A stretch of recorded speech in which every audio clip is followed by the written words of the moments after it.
Russia continues to strike peaceful Ukrainian cities. Meanwhile, the Institute for the Study of War has analyzed the manipulations employed by the Kremlin. My name is Albina Pidhirnyak. Here is the latest and the most important analysis for your attention. Russia has been pounding Ukrainian territory without pause. Through the night, Ukraine came under a massive Russian attack, Volodymyr Zelensky said on Telegram. The enemy launched 40 missiles, both cruise and ballistic, along with around 580 drones of various types. I thank all our warriors who defended the skies through the night and our F-16 pilots who once again demonstrated their skill today, effectively intercepting cruise missiles to protect Ukraine, Zelensky noted. The strikes targeted Dnipro and the wider region, as well as Mykolaiv, Chernihiv, Zaporizhia, and communities in the Poltava, Kiev, Odessa, Sumy, and Kharkiv regions. The enemy aimed at infrastructure, residential areas, and civilian enterprises.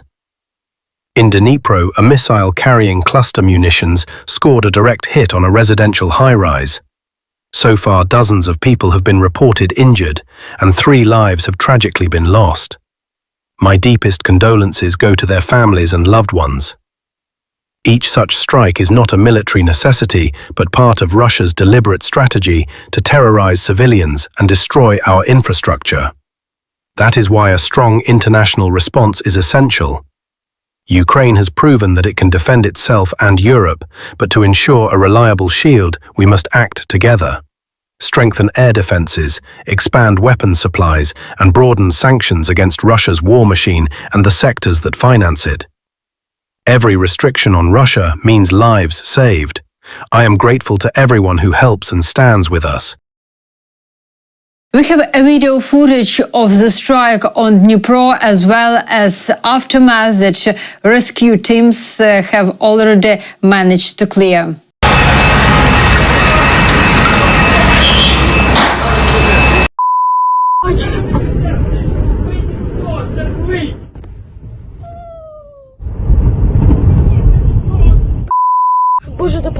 Oh my goodness, God help us.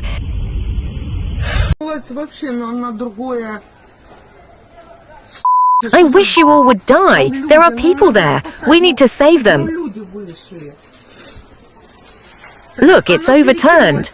Poland scrambled its aircraft overnight during Russia's massive attack on Ukraine, the Polish Armed Forces Operational Command reported.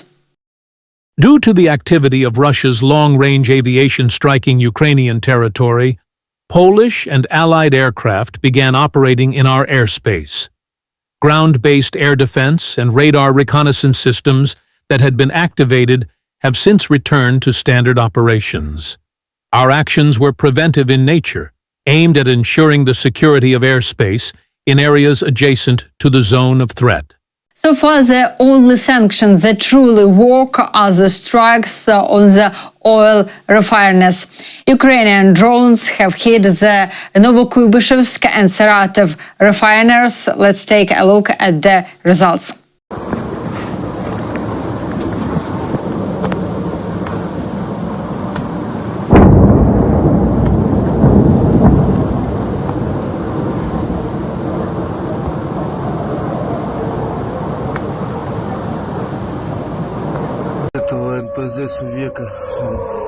This oil refinery, they destroyed something there. Just brutal.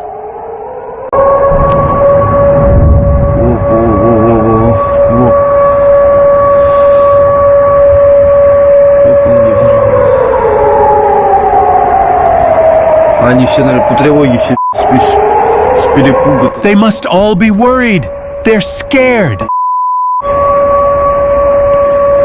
Russia is pursuing a war of attrition against Ukraine, and the Kremlin is making no secret of it in its messaging to the West. Analysts at the Institute for the Study of War believe this strategy is deliberate. They point out that it was hardly accidental when Putin claimed that some 700,000 Russian troops are now deployed along the front. At the same time, General Gerasimov, while ostensibly briefing Putin, asserted that Russian forces are pressing forward across the entire line of contact. Vladimir Putin's theory of victory that posits that Russia can win a war of attrition against Ukraine. Putin claimed on September 18th that there are over 700,000 Russian soldiers on the front line in Ukraine.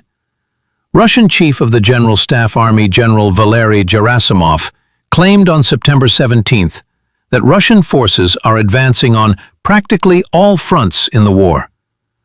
Putin's and Gerasimov's statements are in line with Putin's overarching theory of victory that assumes that Russia has the resources and combat capability to continue gradual advances indefinitely and win a war of attrition against Ukraine.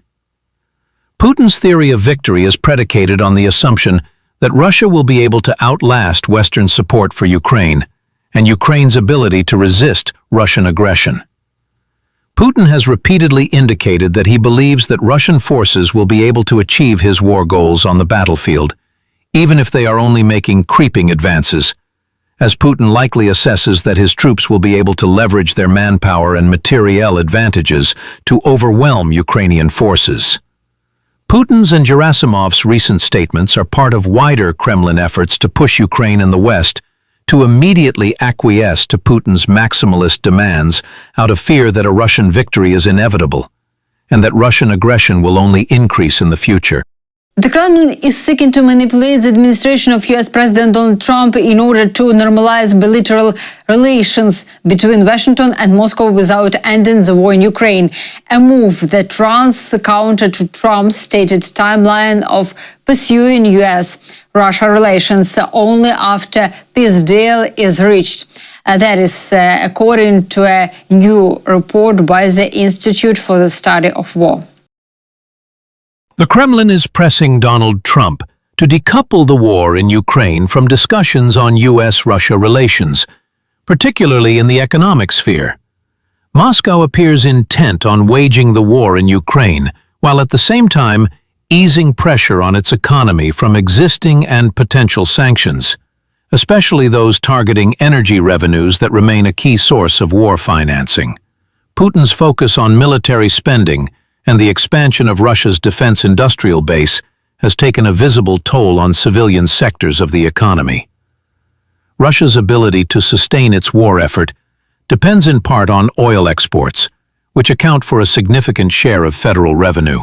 Trump himself pointed to these vulnerabilities on September 18th, noting that Russia is suffering greater losses in the war than Ukraine, and predicting that Putin will be forced to exit the conflict if oil prices fall. Europe is now better prepared to take on defense responsibilities independently than in the past. European leaders increasingly see Russia as an existential threat, whereas they once relied heavily on its gas supplies. That is according to US presidential envoy General Kit Kellogg in an interview with The Telegraph. He noted that Donald Trump's relations with European leaders are significantly stronger, while stressing that Europe must be ready to support Ukraine without America in future. This unity is real. We only need to look at Sunday's conversation with European leaders after the Alaska summit, followed by their meeting in Washington on Monday. Within 24 hours, world leaders set everything else aside to gather in the Oval Office and discuss Europe's future. Remarkable. Putin miscalculated this. He had better be prepared. I don't believe America will fully withdraw its troops, but Europe must learn to stand on its own. At this point, Europe is almost self-sufficient in supporting Ukraine's military effort, thanks to a cohesion we haven't seen before. The US Senate, meanwhile, has confirmed Trump's national security advisor, Mike Waltz, as the next ambassador to the United Nations. The yeas are 47, the nays are 43. The nomination is confirmed. Under the previous order, the motion to reconsider is considered, made, and laid upon the table, and the President will be immediately notified of the Senate's action. Next, I want to show you an impressive video. Ukrainian cardiologists remove a bullet from the heart of a defender of Azovstal, a bullet he carried for 3 years, even throughout his captivity. Only after returning home was he finally able to undergo surgery. 5 to 45 was in the heart of our guy, who spent 3 years in captivity, defended Azovstal together with the Azov soldiers.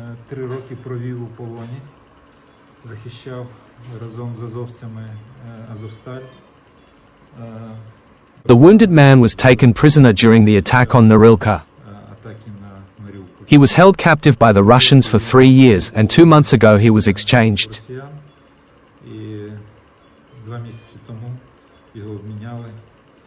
And he was with this ball for 3 years. He lived. Fortunately, it didn't damage anything, and we've removed it now. The guy was lucky. I think he will live a long and happy life. Please support Ukraine and remember that as long as this war continues, world security is at risk. Take care. I'll see you soon.